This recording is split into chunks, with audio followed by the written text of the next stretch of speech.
Good day, everyone. Ali Safi here from Safi Financial Network. Today is August 20th, 2024. Here is another daily analysis. All right, let's just start with the chart, see what chart tells us. Here is a S&P 500 daily chart. And as you see here, we just got a final doji bar here, kind of like a very shallow reversal, I should say, just happening today. So this is kind of like a first day after this exponential rally to the upside that we got a negative, kind of like a reversal candle. Is this going to be a reversal or consolidation? I should say this is going to be kind of like, I think we are just heading into kind of like at least pullback to this area. Minimum is going to be 5,300, 5,400. So that's the level that I'm just looking at for S&P 500. So if we get down here, we got to see some kind of like a reaction to this level. If it's going to be kind of like a reverse head and shoulder, or it's going to be just a stretch, and we're going to see some kind of like lots of volatility down the road heading to the downside. So the first reaction, I should say, we're going to see some kind of like to 5,400. Then we're going to just make a decision if market is going to give us a buy setup or it's kind of like a reversal to the downside, and more downside is coming. So stochastic momentum, we just got a bear reversal today. MACD, we just got a nice hidden divergence here. And also IMI is kind of like a lagging. It's kind of like in no man's land right now. So basically, based on the daily chart, we will give market benefit of doubt for a pullback or consolidation. The pullback is going to be maximum 200 downside, which is kind of like a decent a pullback, to be honest, if you ask me. Moving on to the Nasdaq. Nasdaq is kind of like the same price action here. So we just got a kind of like a doji bar, narrow body bar here. And this narrow body bar is very, very important because this is kind of like a coming at this important supply area. So when we see supply area market reacting nicely, we should see some kind of like a follow through. If we see a follow through, if we get below 19,463, then we can see to middle of this wide range bar, which is going to be 19,000 area. So 19,000 area is a very, very important level for the market. So we will see how it goes for now. But I should say for the next few days, we should see some kind of like a reversal is coming back to the downside. That's going to be kind of like the foreseeable scenario. Moving on to the Dow. Kind of like a wide range bar here as well. So as you see here, we just got a very nice reaction to this important trend line here. So we got once, twice, and this is the third time that we are heading to this. And this is kind of like to this pivot as well. So after this exponential rally, we should see some kind of like a pullback. If we see a pullback to here to 39,700, I should say that's going to be kind of like important because we're going to see how market is going to react. Potentially if it's going to give us a buy signal or it's going to be just a short signal to the downside. Seasonally, you know that I'm kind of like a bearish. I'm not looking for exponential rally to the upside for lots of indexes, but if I made a mistake, I will first one actually telling you that I made a mistake or kind of like the shifting structure is happening. So we're going to shift our structure as well. Moving on to gold after a nice surge to the upside to new all-time high. Today, we just got a doji bar here. So this is a nice reaction to this important trend line here as well. So we are seeing a very nice setup for gold. If you ask me, we just need a strong breakout, pullback, fantastic buying opportunity to 26 to 2,700 is coming down the road. So I'm kind of like a very bullish for gold at 27 to 2,800. We can see the maximum stretch of this all the way up to here. So this is kind of like a very, very interesting scenario that we can see. Moving on to silver, which was kind of like a laggard today as well. So if you just see the silver chart, let me show you the chart here. So we got kind of like a very interesting setup for a bullish rally. It goes all the way up to the area that I was pointing out kind of like a couple of days ago. And sure enough, we just got into this area coming back down. Wide range bar, doji bar, it can go down here, but for the next setup, potentially for the upside. So I'm kind of like a very bullish for a silver, waiting for this pullback for a great next buying opportunity. I accumulate here a lot, so I'm looking for kind of like a coming back to get more into silver mines as well. Moving on to, let me just go to crude, which kind of like a negative bar as well. So crude is coming down as we expected, and this is very bearish, folks. I know crude is getting to over kind of like a sold condition. We can see some kind of like a dead cat bounce to 76, maximum 77. If we retest this 72, I should say crude is going to be very, very nice price action to the downside. So um, I'm kind of like a bearish, very bearish for crude. Overall, I should say we can see some kind of like a choppiness, but you don't see any kind of like a higher high.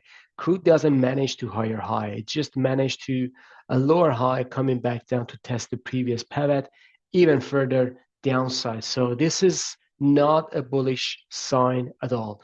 Moving on to individual names, starting with Bitcoin. Bitcoin after yesterday, the surge to the upside, just coming down today with a shooting star. So Bitcoin, still bullish consolidation. Lots of sellers about around 61 to 62,000.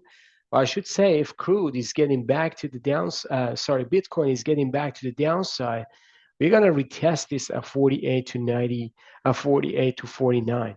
Ethereum is the same price action, still bullish consolidation, but inside this bullish consolidation, we see some kind of like a bearish development is happening. So potentially, if it fails the downside, it can go lower, and it's kind of like a beyond my expectation.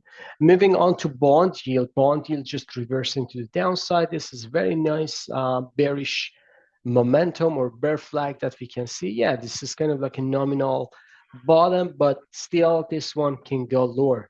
And another thing that I want to share here is TLT. TLT, let me just clean this area because this area is kind of like invalidated. So Treasury or TLT is just showing very nice momentum to the upside. So this means, folks, again, recession is coming. If you haven't seen my video for the recession, make sure watch that one because it doesn't mean that this week or next year. It means that we are getting early signal from bond and treasuries for recession indicator. Very, very nice bottoming formation is happening. And we are seeing lots of development. We see nice breakout. And also we see lots of a bullish pattern here that we're going to see 103 to 105 for a decisive pivot. I did like a calculation, and I should say Treasury can go all the way up to 110, even 120 at the further level. So, but this is very, very important level. So 103 to 105 is very, very important. But if you see Treasury is going back up all the way to this area, so 112 to top of this candle, which is this area, 120, this is kind of like the decisive moment for Treasury. And that's enough, to be honest, because from 86 to 112 to 120, this means bond yield is going to exponentially going down, and potentially we're going to see some kind of like a bullish development in the market. VIX just waking up nicely with adjusted doji bar 8% move to the upside. So this is kind of like interesting because we're going to see VIX again just shaking up at the bottom, and I believe this is kind of like the bottom for VIX. Even if a stock market goes higher, VIX doesn't go lower that much. So we should see some kind of like a bottoming formation for VIX. The potential 25 to 26 is coming down the road in the next market drop. Moving on to Dixie. Dixie just showing kind of like the sign of the bottom here, 100 to 101. So, but this is a very, very important pivot for Dixie. If it loses this one, it can go all the way down to sub 100 level, which is happening during COVID time, if you remember, which means the rate is going to go down and substantial rate cuts we will have. So this is kind of like, again, leading indicator. It doesn't mean that the next federal meeting, they're going to just bring the rate 1% down. No, I'm not saying that.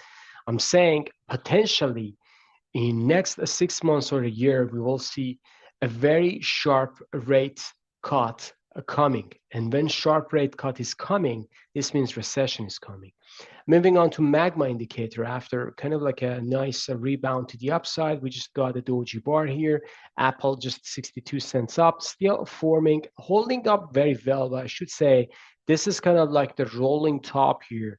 And we're going to see very nice QM pattern for Apple. So this one can go all the way down, I should say, to 162 to 163 from somewhere here. So this is kind of like, I know this is very, very uh, weird that I'm just predicting that one, but based on the chart, I see this is very nice QM pattern is forming. So this is a lower low, and if you see a lower high, this means the lower low, the next lower low is kind of like a 176, 180, or 162, 167, which is going to be the previous bottom.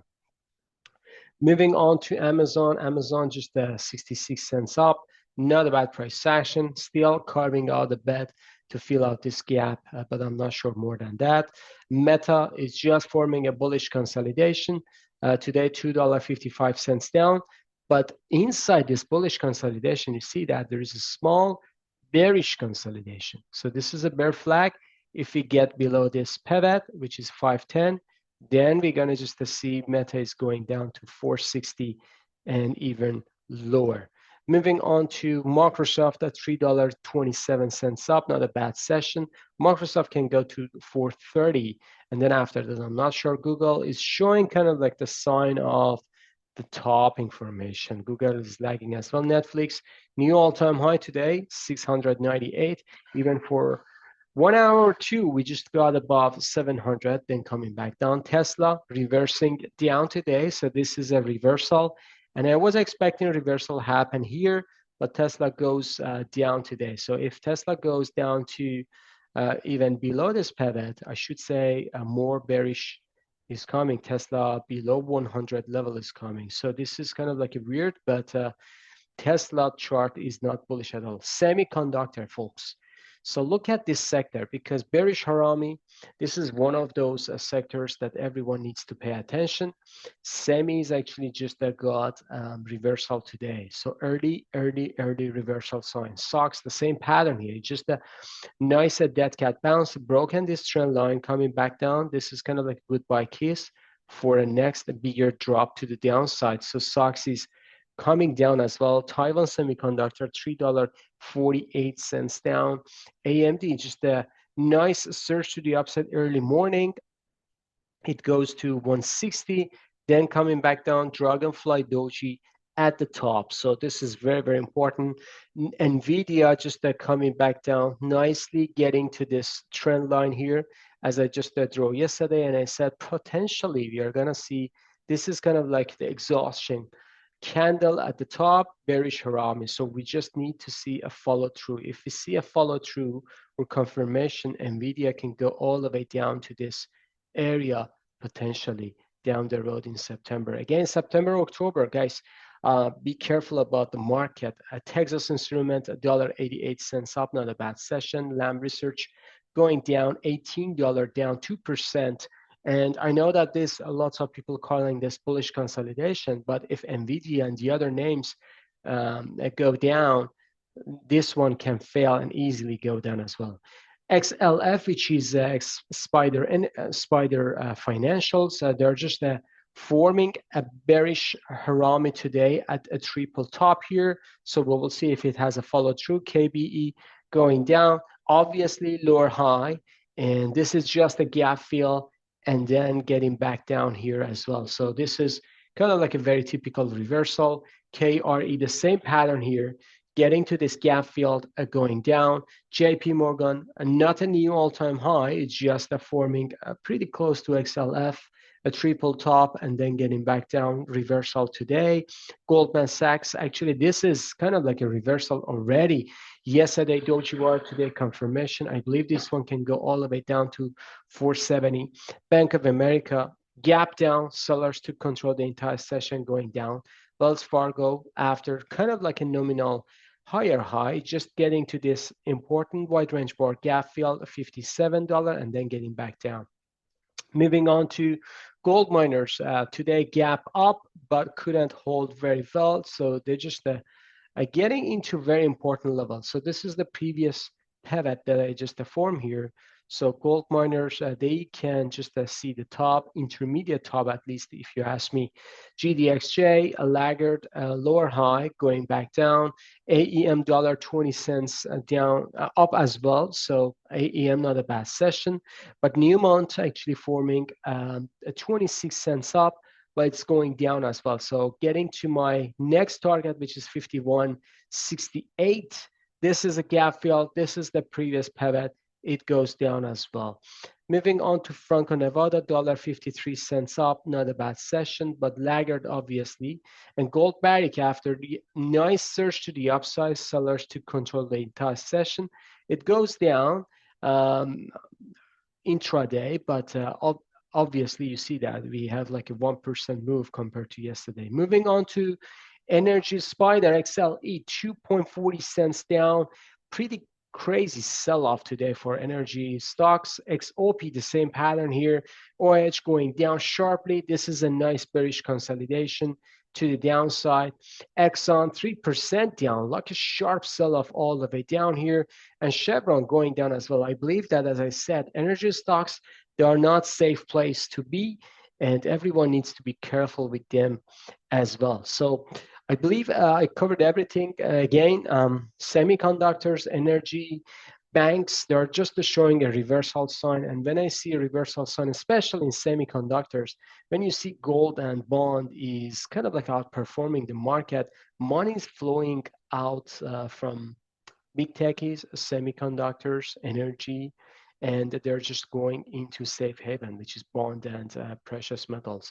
So this is kind of like a warning sign, early warning sign, but be careful, folks. Have a fantastic evening. See you on the chart. Bye-bye.